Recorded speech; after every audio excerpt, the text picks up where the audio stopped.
So Trump campaigned off of him being anti-gay, anti-abortion, pro-Israel, and pro-Christian evangelical freedom.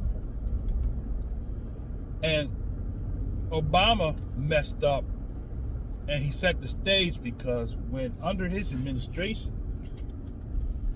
a lot of churches were getting audited by the government because they was living lavish lifestyles. 1,000 feet at the traffic circle, take the first exit onto Maryland 701. I remember Kenneth Copeland being exposed, just one amongst many, that was audited by the government. And he was audited, and you got to know that that's got to be a painful feeling. You've gone all these years as a non-profit organization collecting millions of dollars a year for your ministry, never having to worry about paying taxes on it. Now all of a sudden, the Democrats are in office and saying, you know, hey, we need to look into these churches. So the evangelical Christians were pissed off at the fact that the Democrats would dare challenge their the Democrats would dare challenge their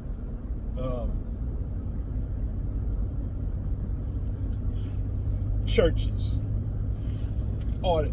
How dare you audit the church? So that was a major push, and that's why you see a revival of churches now really participating in politics, because when Obama did that, that made them mad as hell.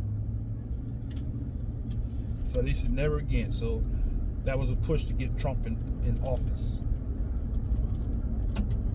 On the other side of the coin, the Democrats during the presidential campaign when Trump ran, they didn't take Trump serious. They didn't think he would win. They just knew Hillary had it locked in. And technically Hillary won the election. She had the popular vote, but because of the way the electoral college is set up, she lost. And you lose the states that have the big electoral votes. It's going to be hard for you to win the election. You lose states like Florida and Pennsylvania and Michigan and Wisconsin, Ohio. Those are big states. California generally always goes to Democrats. Figure that one out. I guess that's to say you have more poor people in California than you could imagine. Hollywood doesn't represent the full population of California. So you have a lot of people that live in California that are not Hollywood actors and stars and all of that. So Donald Trump wasn't taken serious, and the people that generally voted, many of them didn't vote. So they was like, oh, Trump is not going to win. Donald Trump is not going to win the presidential election. And to the surprise, he won.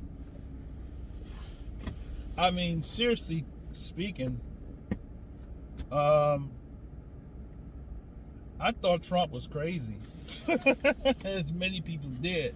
Thought he was a joke, that he was funny. I mean, can you imagine Donald Trump as president? And I remember the next night, we woke up the next morning, and they said, we have a new president, Donald J. Trump. I was like, what? I was like, how did that happen? And so Trump became president. All right. Now, so, which brings you to this point. This is why the Christian evangelicals are,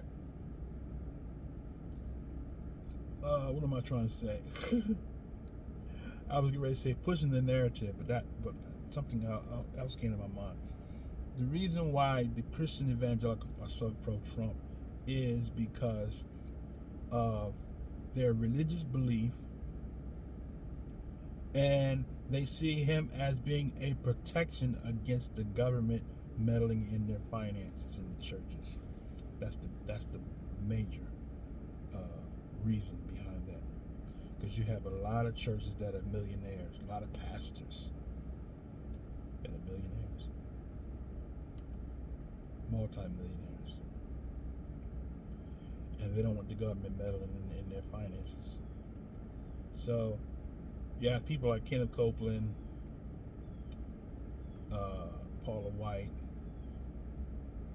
I'm not sure what her net worth is, but Paula White, Kenneth Copeland, and all of these evangelicals that have schools and things like that, the Oral Roberts universities and anything associated with that, are pro-Trumpers because they don't want the government meddling in their finances. And the fear is that the Democratic Party is going to go into their finances.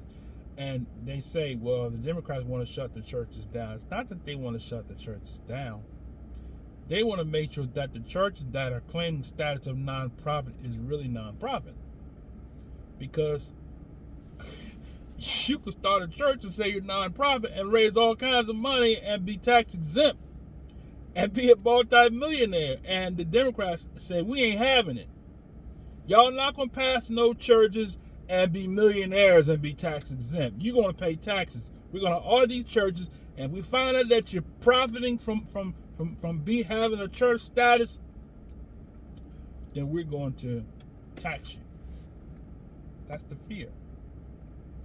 That's the reason why the evangelicals, that is the primary reason why the evangelicals hate the Democrats. It's not about the abortion. It's not about the gays, because truth be told, you have gay marriages in the Republican Party. You have people in the Republican Party that have committed abortions. You have Republican doctors that have performed abortions. Okay? So that's not the reason behind the Christian evangelicals getting behind the Republican ticket, and primarily Trump. Because Trump vowed to protect them from the swamp, that they say, or what they call the deep state. Okay? That's the big picture. Now, the people, the reason why Trump lost the election from a spiritual perspective is because of his doings to the poor. He was pulled down by the Most High because he oppressed the poor. No, he didn't oppress no poor, brother. He gave more. There are more African Americans employed since Trump been president. Employment status and making a living wage is two different animals. Just because you're employed doesn't mean that you have a living wage to where you can support your family. If you're not college educated, and if you don't have the money to go to college and to go to a corporation and get a six-figure income job or a reasonable salary, to where you're at least making $20 an hour, you're in poverty. You can't raise a family off of that. Now I'm gonna come back to my next part after this because my 10 minutes is going.